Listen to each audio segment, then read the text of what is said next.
So India have won the 5 match test series against England against a mighty baseball with a massive return। और जिस तरह से India ने पहला match हारा था उसके बाद से जो कमबैक रहा है, द कमबैक टू रिमेंबर मैं कहूँगा इस कमबैक को। सो हेलो फ्रेंड्स, तो आज हम इंडिया वर्सेस इंग्लैंड पूरी सीरीज़ का रिव्यू करने जा रहे हैं।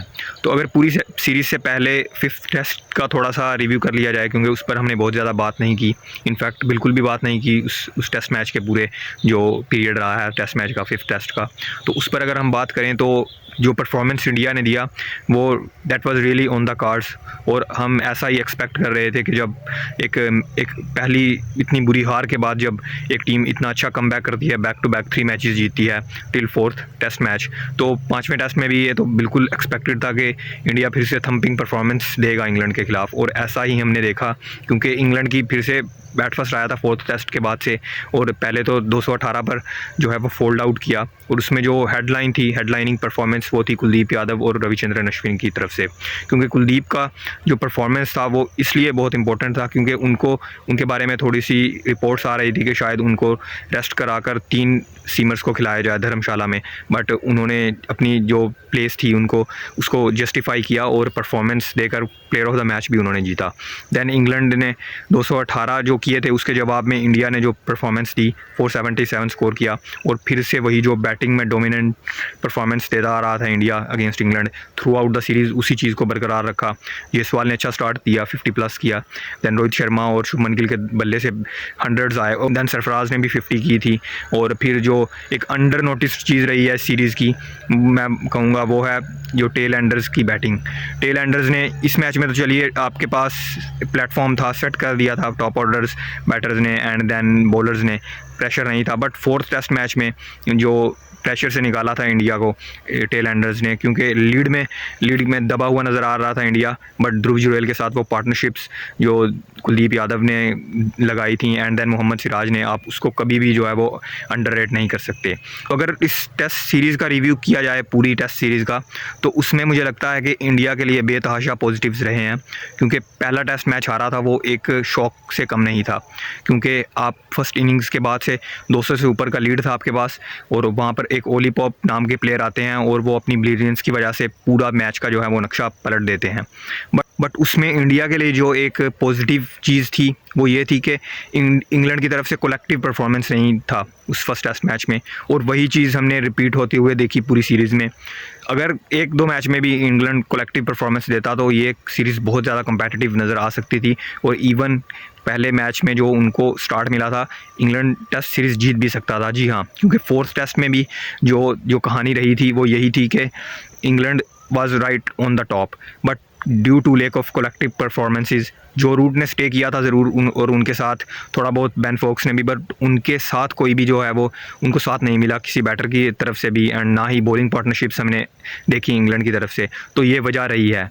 एंड इंडिया के पॉजिटिव्स में जो एक नाम आपके सबके जहन में आएगा, आउट एंड आउट एक नाम जिसने पूरी सीरीज़ में डिफरेंस क्रिएट किया, वो है यशस्वी जायसवाल।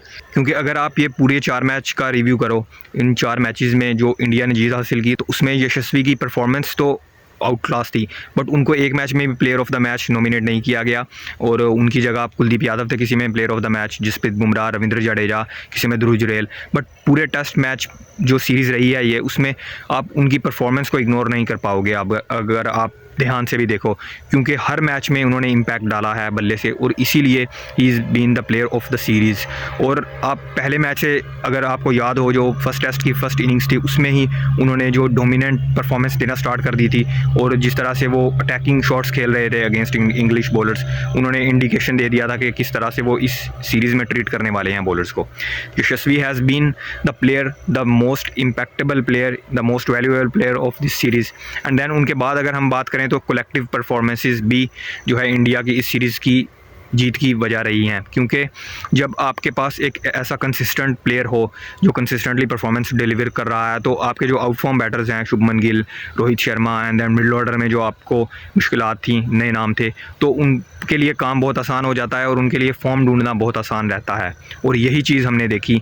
शुभमन गिल ने पहले तो अपनी फॉर्म को रीगेन किया, देन आहिस्ता आहिस्ता रोहित शर्मा ने भी इनिंग्स खेली, 2-3 इम्पैक्टफुल इनिंग्स जो कि प्रेशर ब्रेकिंग इनिंग्स थी। देन बॉलिंग में अगर हम बात करें तो बॉलिंग में भी पार्टनरशिप्स ऑफ कोर्स थी और कलेक्टिव परफॉर्मेंस वहाँ पर भी थी। कभी जसप्रीत बुमराह परफॉर्म कर रहे थे, कभी मोहम्मद सिराज। दैन स्पिनर्स की तो हम बात हमेशा से करते हैं, हमेशा से आउट क्लास रहते हैं। Ravichandran Ashwin all time great. Then Kuldeep Yadav एक बहुत बड़ा पॉजिटिव रहे हैं इस सीरीज़ का। दैन इवन के अक्षर पटेल, जिनको जितनी भी लिमिटेड अपॉर्चुनिटीज़ मिली उन्होंने पूरी तरह से कैश इन किया उन अपॉर्चुनिटीज़ को। दैन अगर हम तीसरे एक और पॉजिटिव की बात करें इंडिया के लिए तो वो रहे हैं यंगस्टर्स इस टूर में, क्योंकि यंगस्टर्स ने ऑलमोस्ट हर मैच में परफॉर्म किया है। यशस्वी जायसवाल की आप बात कर लो, शुभमन गिल की बात कर लो, या फिर सरफराज खान की बात कर लो, या फिर वो आकाशदीप की परफॉर्मेंस की बात करो, 4th टेस्ट में थी। तो यंगस्टर्स ने भी बहुत ज़्यादा इम्प्रेस किया। तो इंडिया के लिए एक कोलेक्टिवली एक अचीवमेंट रही है ये, और इंडिविजुअल परफॉर्मेंस इतनी ज़्यादा नहीं थी। और यही वजह है कि प्लेयर ऑफ द सीरीज़ जो प्लेयर रहा है वो प्लेयर ऑफ द मैच एक भी बार उसको नहीं मिला। एंड जो 4 मैचेस इंडिया ने जीते उसमें अलग अलग प्लेयर ऑफ द मैच रहा था। और वहीं अगर इंग्लैंड की बात कर ली जाए इंग्लैंड पर्सपेक्टिव से, तो इंग्लैंड की हार की जो वजह रही है वो सबसे बड़ी यही रही है कि उन्होंने कलेक्टिव परफॉर्मेंसेस को बहुत ज़्यादा लेक किया। अगर हम पहले मैच से भी बात करना शुरू करें तो पहले मैच में जो एक आदमी थे जिन्होंने डिफरेंस क्रिएट किया था वो थे ओली पोप। मतलब उनके अलावा अगर आप देखो, नो डाउट के स्पिनर्स ने अच्छी तरह डिफेंड किया 4th इनिंग में टोटल जो टारगेट था, बट वो टोन आपको सेट मिल चुकी थी, प्लेटफॉर्म मिल चुका था और आपको साइकोलॉजिकल बहुत बहुत बड़ा एडवांटेज मिल चुका था। क्योंकि जब आपकी टीम इतना बड़ा लीड उतार कर फिर टारगेट अगली टीम को दे तो आप हमेशा से है जो वो अगली टीम को साइकोलॉजिकली बहुत ज़्यादा अगली टीम को हर्ट करते हो और आपके पास एडवांटेज ये ज़रूर रहता है। बट उनके अलावा ओली पोप के अलावा जो परफॉर्मेंस हम देखें फर्स्ट टेस्ट में भी नहीं थी, और पूरी सीरीज़ में भी मैं कहूँगा कि एक भी प्लेयर ऐसा नहीं रहा कि जिसने कंसिस्टेंट बेसिस पर परफॉर्मेंसेस डिलीवर किए हों। चाहे आप वो बैटिंग में बात कर लो या फिर बॉलिंग में। बैटिंग में तो कहीं ना कहीं जैक क्रॉली ने वो काम करके दिया था, बट जैक क्रॉली के अलावा कोई भी प्लेयर कंसिस्टेंट नहीं रहा। और जैक क्रॉली की मैं तारीफ़ करना चाहूँगा कि क्योंकि वो अंडर टॉक्ड प्लेयर रहे हैं इस सीरीज़ के, ऑलमोस्ट हर मैच में उन्होंने स्टार्ट दिया। वो तो अनफॉर्चुनेटली उनके साथ कलेक्टिव परफॉर्मेंस जिसकी मैं बात कर रहा हूँ वो नहीं उनको मिली, वरना वो इंग्लैंड को हर मैच में ऑलमोस्ट स्टार्ट्स दे रहे थे। बॉलिंग में भी हम देख सकते हैं हार्टली ने लाजवाब परफॉर्मेंस ज़रूर दी थी फर्स्ट, बट उसके बाद से उनका परफॉर्मेंस भी as good as in first test match जैसा नहीं रहा। तो ये चीज़ इंग्लैंड के लिए हर्टिंग रही है। और उसके बाद से इंग्लैंड ने जो चीज़ मिस की है वो जॉनी बेयरस्टो, और ऑब्वियसली जॉनी बेयरस्टो जैसे experience players, then Ben Stokes और इवन जो रूट का भी मैं नाम लूँगा, क्योंकि पहले 3 मैचेस में तो बिल्कुल बल्ला खामोश था। बट फिर भी आप चलिए उन्होंने कॉम्पेंसेट किया अपने जो पूरी परफॉर्मेंसेस थी उनकी फर्स्ट 3 टेस्ट मैचेस में। 4th टेस्ट में उन्होंने एक फाइटिंग इनिंग्स खेली। एंड वही बात जो मैं कर रहा हूँ, कलेक्टिव परफॉर्मेंस नहीं थी। और 4th टेस्ट में भी वो अकेले ही थे जो कि ओवर द लाइन इंग्लैंड को ले जाने की कोशिश कर रहे थे, उनके साथ कोई भी साथ देने वाला प्लेयर नहीं था। 5th टेस्ट में भी इवन उन्होंने जो सेकंड इनिंग्स थी उसमें कहीं ना कहीं कोशिश थी उनको उनकी रेजिस्ट करने की और इंग्लैंड को कहीं ना कहीं इस टेस्ट मैच में बनाए रखने की, बट उनका साथ नहीं मिला उनको किसी भी प्लेयर से। दैन उनके बाद बेन स्टोक्स का मैं यहाँ पर हाईलाइट नाम करना चाहूँगा, क्योंकि वो एक ऐसे प्लेयर हैं, एक बड़े प्लेयर हैं जो कि बहुत मायने रखते हैं अपनी टीम के लिए, और टीम को मुश्किल सिचुएशन से निकाल कर जो है वो मैचेस उन्होंने जितवाए हैं पास्ट में। बट ये सीरीज़ उनके लिए one of the worst series रही है, one of the worst test series. तो इंग्लैंड के लिए ये कुछ कॉजेज़ रहे हैं इस टेस्ट सीरीज़ को हारने के, और इंग्लैंड ने बहुत ज़्यादा डिसअपॉइंट किया है। डिसअपॉइंटमेंट के अलावा कोई भी आपके जहन में लफ्ज़ नहीं आना चाहिए। कोई भी वर्ड अगर आप और यूज़ करो तो वो गलत होगा, क्योंकि डिसअपॉइंटमेंट ही रही है। इंग्लैंड ने कम बैक किया ही नहीं फर्स्ट टेस्ट मैच के बाद, और कम्पेटिटिव क्रिकेट को हमने बहुत ज़्यादा लेक किया इस सीरीज़ में।